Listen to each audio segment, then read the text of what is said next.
All right. Hello, everybody. Welcome to YouTube Duncan Not Zwift. This is, it looks like it, doesn't it? It's not. It looks like there's a little more green going on. Yeah, this is Duncan, and I am here with you on YouTube again. We are doing a race. This is an indoor bicycle race on a platform that is not Zwift. It is a platform called indieVelo, which is a new one. So those of you who know a little bit about indoor cycling will know there's different platforms. Obviously, at the more fitness end of things, just pure fitness and less cycling, there's sort of the Peloton type one. But for people who do sort of more regular, more into the cycling itself and the racing online in particular, we've got platforms like RGT and Be Cool and Sufferfest and all those ones. Some of which, I know RGT was snapped up by Wahoo. Zwift is far and away the largest of these and has the biggest community, has however many 100,000 subscribers, and sometimes you get as many as 40,000 people online at any given time. It's not perfect, and so this is a new thing that's come out, just went into beta, as we say in England, a few weeks ago, and I heard about it and thought, well, we'll try this out. They were talking about it actually on the Zwift podcast. Anna Russell was talking about this and saying she's been racing on it.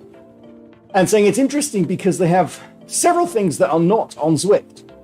One of the things that they have, and you can see it a little bit there as we panned out before we panned in, there are these white lines kind of implying wind. Wind is a thing on this platform. There is...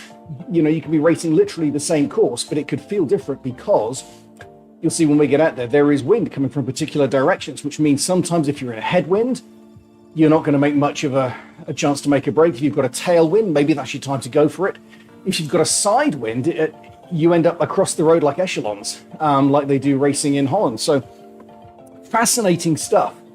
So we're going to talk a bit about this platform and my thoughts on it. I've only done I've done one ride and one race on it so far. This is my second race. See, we've got 2 minutes 21 to go. And you'll also, the first thing you'll notice is that it is a lot like Zwift. I think the guy who put it together, he's a guy based in the UK, I forget his name, was either working for Zwift or doing something with Zwift anti-doping. And I don't want to prejudge anything that's going on here, but it seems very, very Zwift.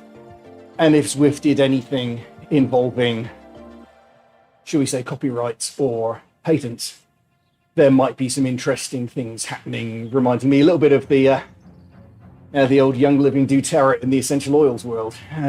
Could be interesting. But you'll see from the user interface that we're looking at, it is very, very Zwiftish. In fact, the camera angles, you press the buttons on the keyboard, the 1 through 9 or 1 through 0, to get the different camera angles. They're exactly the same buttons. So if you want to see what's going on behind you, you have to press 6. Which I do. It takes a long time. I'll show you when we're racing. It takes a long time to swing round, and that's a bit annoying.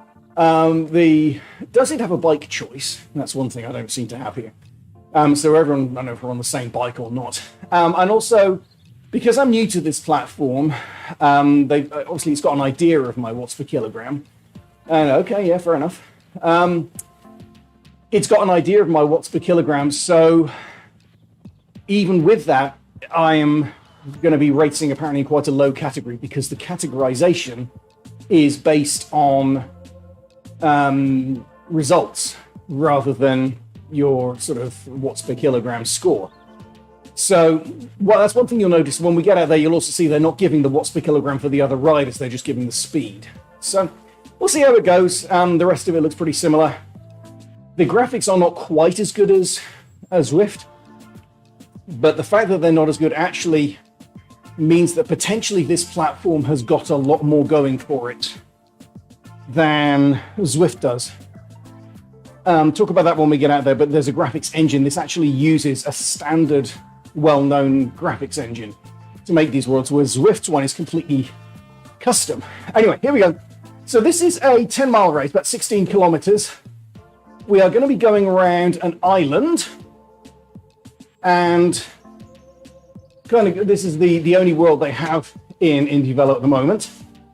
And we are going to be going around this island, and I don't want to lose my place here. It should be fairly easy going early on. They don't have, of course, my favorite jersey. Well, not my favorite one, but the Z Peugeot jersey from the late 80s. So I've got the alternative one here. I put together this one sort of based on reds and oranges, and it's a little bit like my Fagor jerseys. We have Fagor boy today, Stephen Roach today rather than Greg LeMond. Right. So immediately you'll see a few differences. In the top right, the mini map, you see the wind there. 6 kilometers an hour, it's not very strong. It was a headwind. Now it's coming from the side. You'll also see in the middle a draft with a green blob almost all the way across there, which means I'm on the correct side, so I'm being protected a little bit from it. Oh, getting tired here. Now bear with me a second. I've got a quick task to do, and then I'll be back.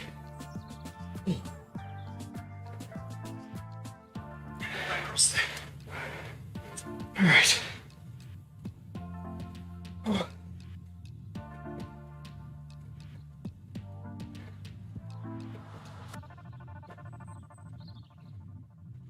There we go.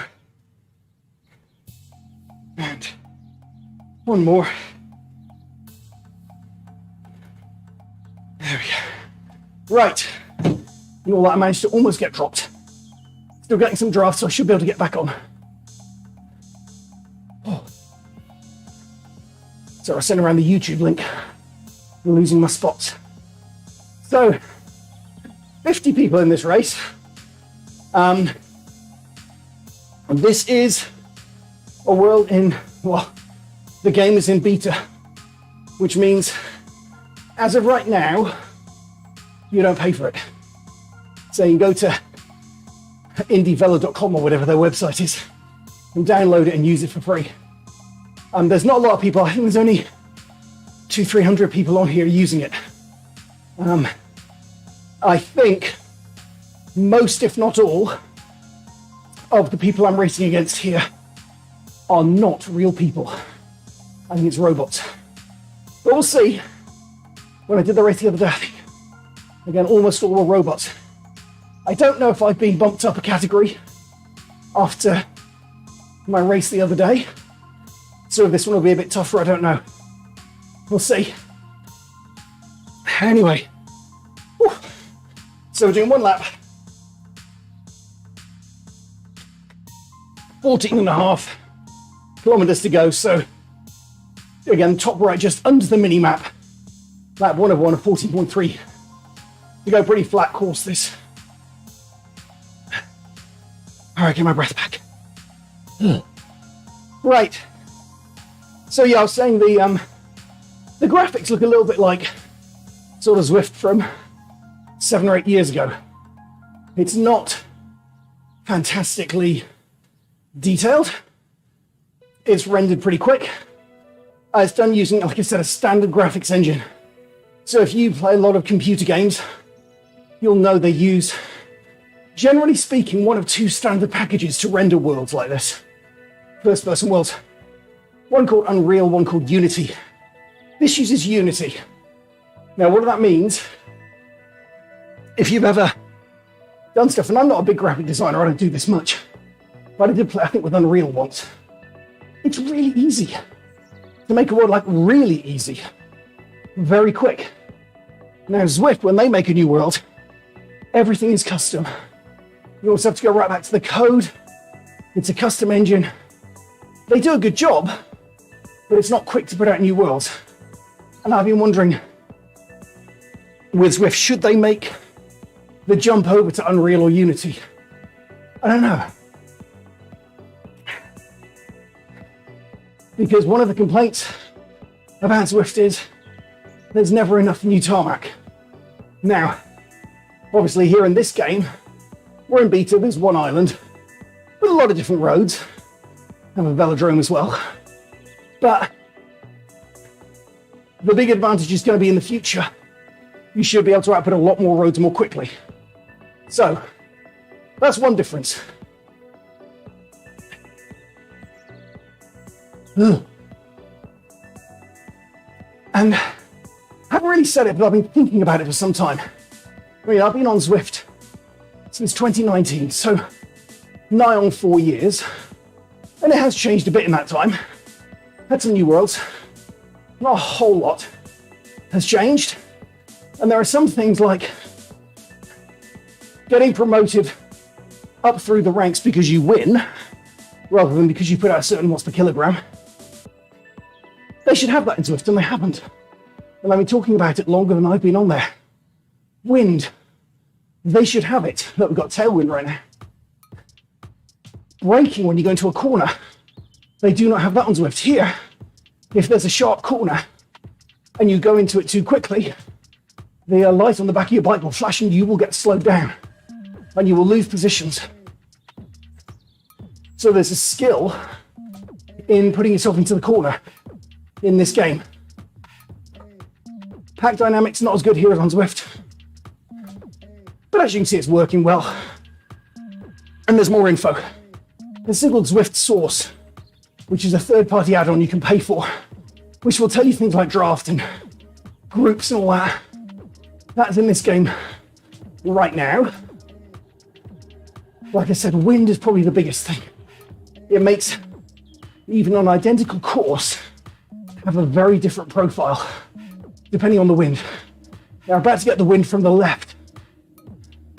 I'm on the left of the peloton, although I'm reasonably sheltered right now, so it's not affecting me too much. Got full draft. It's nice. All right, 11 Ks to go. Ugh. 5 Ks done. Now, what else do we have? Well, overall, about the Unity thing, the graphics engine, does this mean this platform is going to be more extensible than Zwift going forwards?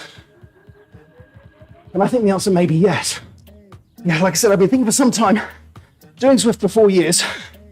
I was wondering recently, in 10 years' time, are we still going to be on Zwift like we are today? And the answer surely is no, at least not in its current form. Now, Zwift, you may not know, privately held company.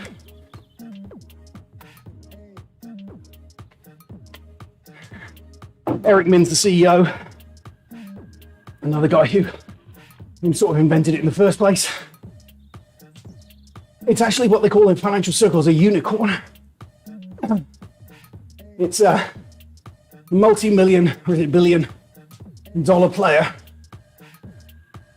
that's privately held, has not been bought by anyone, has not been given a public listing on any stock exchange. Can't buy shares in Zwift. Normally what happens with unicorns is they may go public or they may not, but before too long, one way or the other on that, they get snapped up by some big player, like an IBM or a Microsoft, Sony, or the alternative thing that happens sometimes, slight uphill here, the only uphill in the whole race, I think,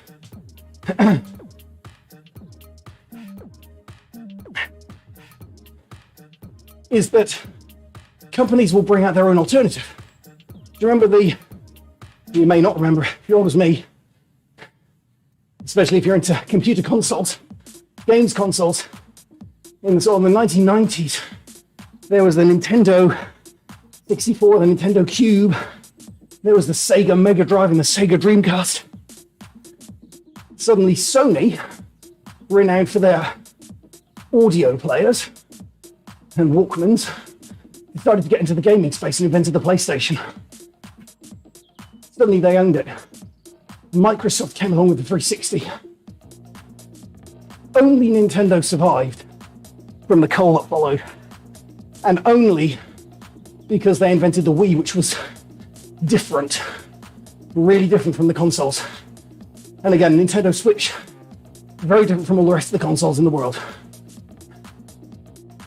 So that means with this space, if it's big enough, and Zwift have got several 100,000 subscribers, it's not tiny.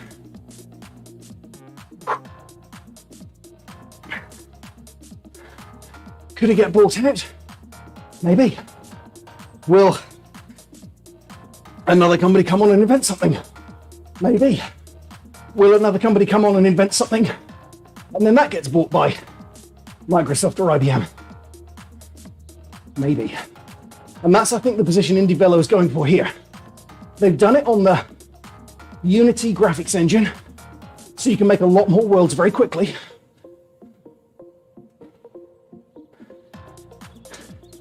They're making it look a lot like Zwift, suspiciously a lot like Zwift, to be honest. But with those extra bits, I think they're hoping everyone swaps over from Zwift to this when it eventually comes live. And then maybe they sell it. And maybe Microsoft, or Peloton, or someone takes over. Hang on, whoa. Where'd everyone go? Am I in the lead here? What's going on? It says May 18th, where's everyone? Right. Oh, did we get split? Apparently we got split. And that group down there is going fast. Oh, fantastic.